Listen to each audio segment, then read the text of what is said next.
तेरा क्या लेना तेरे तेरा क्या लेना तेरे जाके रियलिटी शोज, यहाँ रियलिटी के अलावा सब कुछ दिखाया जाता है। ड्रामा, स्मेल तो है। Pooja, what is this behaviour?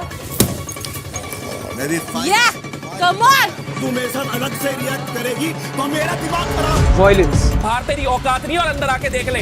हाँ क्या बहुत बड़ा गुंडा तो, बहुत बड़ा गुंडा तो। क्या तू मुझे जानता कौन हूँ मैं? तू सॉरी मांगेगा। मंगवा ले, सॉरी तू मंगवा ले, तेरे बाप को मंगवा दे। ले तेरे बाप में जा रहा हूँ। रोमांस, छोड़ दे अभिषेक, छोड़। ईशा प्लीज यहाँ पर हमसे बैठ जा। ईशा प्लीज यहाँ।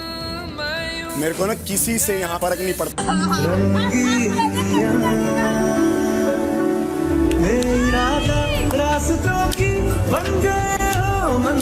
और खेला जाता है आपके इमोशंस के साथ। कोई अगर जीतता है तो ये टीवी शोज जिनको टीआरपी मिल जाती है, या फिर इनके कंटेस्टेंट्स जिनको मिल जाता है फेम। लेकिन आपको क्या मिलता है? 16 करोड़ एक्टिव व्यूअर्स थे बिग बॉस सीजन 17 के, और लगभग 2 करोड़ लोगों ने इसी के ओटीटी वर्जन को देखा, जो 2024 का most watched reality TV show बना। अब खुद सोचिए, इतनी ज्यादा व्यूअरशिप वाला शो इतना बड़ा इम्पैक्ट डाल सकता है जनता पर, स्पेशली यूथ पर। और यूथ किस डायरेक्शन में जा रहा है? ऐसे ही कुछ शोज की बात करने वाले हैं जो एंटरटेनमेंट के नाम पर आपको साइलेंटली हार्म कर रहे हैं।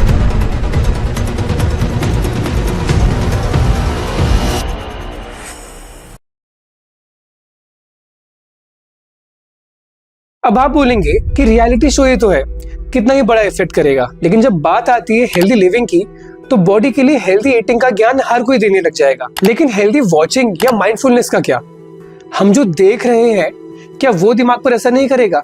ऐसे ही 2006 में शुरुआत हुई थी एक पारिवारिक शो बिग बॉस की, जो बेसिकली इंस्पायर्ड था डच शो बिग ब्रदर से। बहुत सारी कंट्रीज में पॉपुलर हुआ, और फिर हम भी ट्रेंड को फॉलो करने से पीछे कहाँ हटते हैं। इस शो का फॉर्मेट सिंपल है। एक स्पेशली डिजाइन घर होगा, जहाँ कुछ कंटेस्टेंट्स को अगले 3 महीनों के लिए साथ रहना होगा, फुल टाइम कैमरा व्यू में। इस पूरी ड्यूरेशन में हर हफ्ते वोटिंग और एलिमिनेशन होते रहेंगे, और इन मेंबर्स का ऑब्जेक्टिव होगा एंड तक सर्वाइव करना। लेकिन इसी बीच अलग अलग गेम्स होंगे, टास्क होंगे, बहुत सारी गाली गलौज और लड़ाइयाँ भी होंगी। ना तू अंदर भिड़ सकता ना बाहर भिड़ सकता। बाहर तेरी औकात नहीं और अंदर आके देख ले। बहुत बड़ा गुंडा तो, बहुत बड़ा गुंडा तो। तू मुझे जानता कौन हूँ मैं?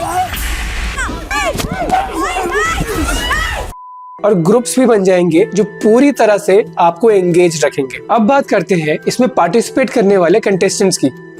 पहले तक जब इंटरनेट का यूज उतना ज्यादा प्रेवलेंट नहीं था, तो इसमें पार्टिसिपेट करने वाले कंटेस्टेंट्स भी टीवी सीरियल से आते थे, और वो भी जो कंट्रोवर्सी से घिरे रहते थे, या फिर जिनका career for some reason stagnate हो गया था। और फिर जब सोशल मीडिया प्लेटफॉर्म्स के थ्रू इन्फ्लुएंसर कल्चर बढ़ने लगा, तो सो कॉल्ड पॉपुलर इन्फ्लुएंसर्स को भी बुलाया जाने लगा, जैसे एल्विश यादव, पुनीत सुपरस्टार, मुनावर फारूकी। तो इस टाइप के लोगों को ड्रामा क्रिएट करने में कोई हेजिटेशन भी नहीं होती थी, चाहे अपनी आत्मा ही क्यों ना बेचनी पड़ जाए। इससे होता ये है कि बिग बॉस ब्रांड की तो एक ऑडियंस पहले से ही सेट है, लेकिन जो ये पॉपुलर इंडिविजुअल्स होते हैं, उनके भी फैंस ऑडियंस का पार्ट बन जाते हैं। इस वजह से शो की टीआरपी भी बढ़ती रहती है, और कंटेस्टेंट्स को और ज्यादा रीच मिल जाती है। लेकिन ऐसा क्या होता है जिसकी वजह से ये शोज इतने ज्यादा पॉपुलर बने रहते हैं? बिग बॉस की स्ट्रैटेजी भी बहुत ज्यादा चालाक तरीके से बनाई जाती है। जानबूझ के ऐसी सिचुएशंस क्रिएट की जाती हैं जहां कंटेस्टेंट्स के इमोशंस को मैनिपुलेट कराया जाता है, और वो भी मजबूर हो जाते हैं लड़ाइयों में इमोशनली इन्वॉल्व होने के लिए। सीजन 13 के most popular contestant Siddharth Shukla और असीम रियाज की आए दिन इतने फाइट्स होते रहती थी, और अकेले इन दोनों का ही इतना बड़ा फैन बेस क्रिएट हो गया था। क्या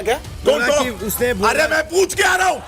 2 हफ्ते से इसको आग लग रही है, एक चीज नहीं करता था पूछे बगैर। पता नहीं उसके अंदर क्या ज्वालामुखी लेके घूम रहे, सेले दिन से संभाल रहा हूँ मैं। 2 होगा तू, बट हम उधर 6 फुट 2 रोज देखते हैं। अभी 2 लोग से क्या बात कर रहा है? तुमसे आके चढ़ने लग रहा है, बकवास कर रहा है। सिद्धार्थ इधर आ, मुझे बचाओ, पारस बोलेगा कुछ तो मेरे पास आ। बकवास करता है, जब बैठता उसके बारे में उल्टा बोलता है। क्या करने आए यहाँ पे? हम मुझे जीताने आए कि टॉप 2 फाइनलिस्ट भी यही दोनों थे, और आगे जाके इन दोनों के करियर को और बूस्ट मिला। या फिर ऐसी सिचुएशंस क्रिएट की जाती हैं कि जहां कंटेस्टेंट को मेंटल और फिजिकल टॉर्चर दोनों का ही सामना करना पड़ता है। किसी को अगर कोई टास्क मिला है, तो उसे रोकने के लिए ऐसी चीजें करेंगे जिससे उसे पेन पहुंचे। इस क्लिप को ही देख लीजिए। बॉडी पर पानी, अंडे, मिर्ची लगाए जा रहे हैं, या फिर पेन इंड्यूस किया जाएगा, चाहे मेंबर चिल्लाता रह जाए।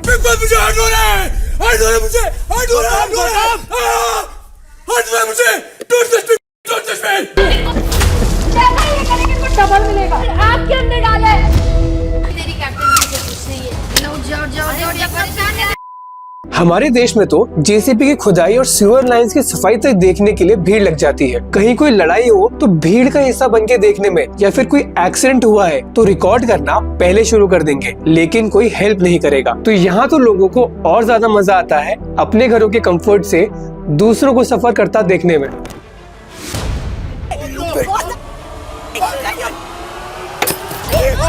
तेरा क्या लेना तेरे तेरा क्या लेना तेरे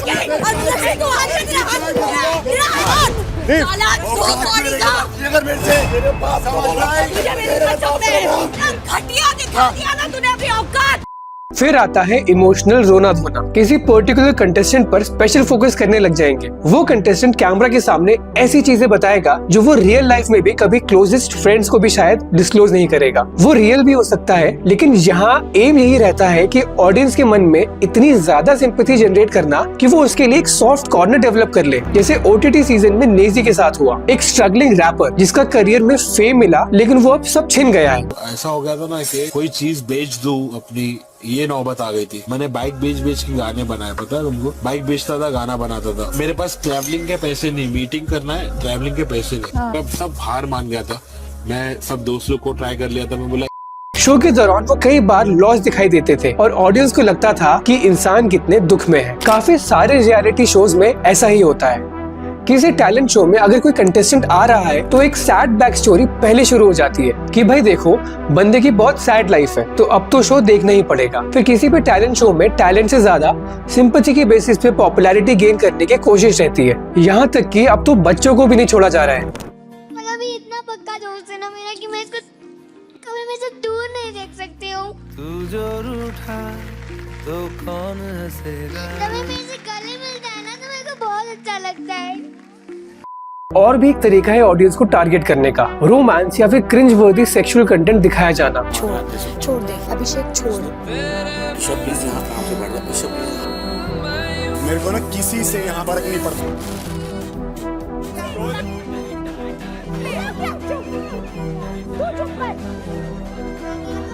क्या कंटेस्टेंट्स को नहीं पता कि वो 24/7 कैमरा सर्वेलेंस में रहते हैं? जानबूझ के ऐसा कंटेंट दिखाया जाता है क्योंकि ऑडियंस को अच्छा लगता है दूसरों को ऐसे एक्ट्स में इंडल्ज होता देखने में। इस तरह के कई रियलिटी शोज हैं जो अलग अलग ऑडियंस को टारगेट करते हैं, जैसे रोडीज एंड स्प्लिट्सविला जिनका फोकस है टीन्स एंड यंग अडल्ट्स, मगर टेम्पलेट सबका सेम है। कुछ स्ट्रेंजर्स को एक सेटिंग में साथ लेके आओ, उन लोगों की बैक स्टोरीज के थ्रू ऑडियंस को इमोशनली इन्वॉल्व करो, उन लोगों को टास्क दो ताकि शो में इंटरेस्ट बना रहे, और बीच बीच में कंट्रोवर्सीज क्रिएट करते रहो ताकि लोग हुक्ड रहे एंड एंटिसिपेट करें कि इस टास्क से इन कैरेक्टर्स के बीच में और इशू क्रिएट होगा। है स्मेल तो है। Pooja, what is this behavior? I'm sorry, I kicked it by mistake. You can't kick it by mistake. Then pick it up if it bothers no, you. No, you will pick it up. You don't tell me what to do. I can tell you what you to do. You do not no, tell yes, me what Pooja, to do. Dustbin नहीं You pick कर do not सकते। tell me what to do. Or what? Are you going to hit me?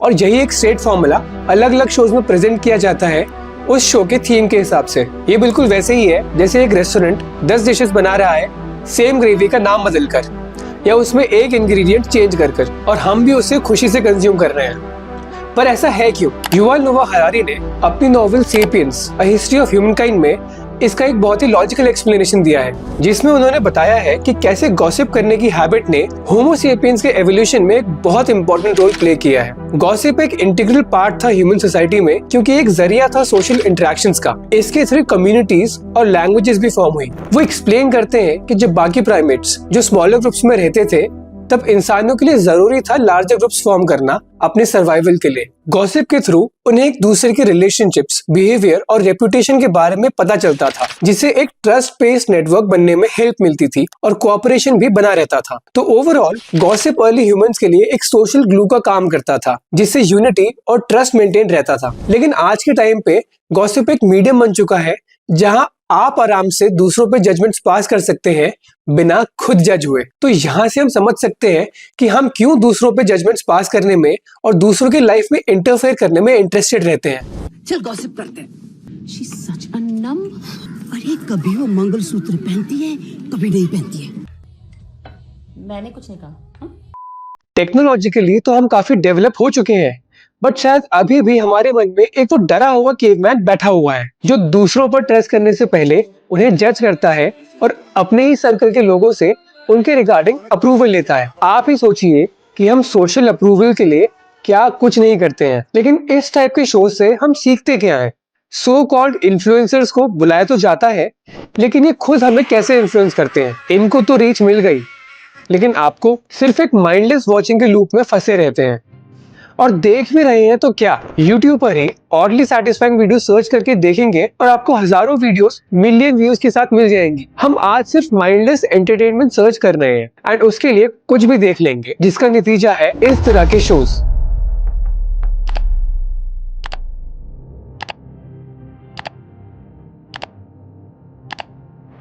क्योंकि यहाँ हमें खुद का कोई दिमाग यूज नहीं करना होता है, क्योंकि उसमें तो मेहनत लगती है ना। आप खुद सोचिए, अगर बिग बॉस को करोड़ों की व्यूअरशिप की जगह सिर्फ कुछ लाख ही व्यूज मिलते स्टार्टिंग में और उसके बाद वो भी कम हो जाते, तो क्या उस शो के क्रिएटर्स उसको बढ़ा पाते? तो कुछ तो हमें भी सोचना चाहिए कि हमें देखना क्या है। ऐसे शोज जो हमारे IQ को लो कर रहे हैं, या फिर ऐसी चीजें जो हमें सोचने पर मजबूर कर रही हैं। लेकिन जहाँ दिमाग यूज करने की बात आती है, वहां तो हमें थकान होने लग जाती है। और इसमें कोई विनर बनता भी है तो क्या होता है उससे? जीतने के बाद क्या करते हैं ये? ना ही कोई पॉजिटिव इन्फ्लुएंस करते हैं और ना ही आप कुछ गेन करते हैं इनके जीतने से। लूज करते हैं तो आप अपना IQ। ध्यान रखिए, जो हमारे लिए खराब चीजें हैं उनको फैलने में ज्यादा टाइम नहीं लगता। ये हर जगह अप्लाई होता है। अगर आपको लगता है कि इस वीडियो में सच्चाई है तो इसे जरूर शेयर करें अपने फैमिली और फ्रेंड सर्कल में जो इस बात को अभी तक नहीं समझ पाए हैं। साथ ही आपने कभी सोचा है कि जो हम वायरल ट्रेंड्स फॉलो करते हैं उनका हम पर और हमारी सोसाइटी पर कैसे असर पड़ता है? अगर जानना चाहते हैं तो इस लिंक पर जरूर क्लिक करें। फिर मिलते हैं अगले मंथन में एक और स्टोरी, एक और लेसन के साथ। धन्यवाद। जय हिंद।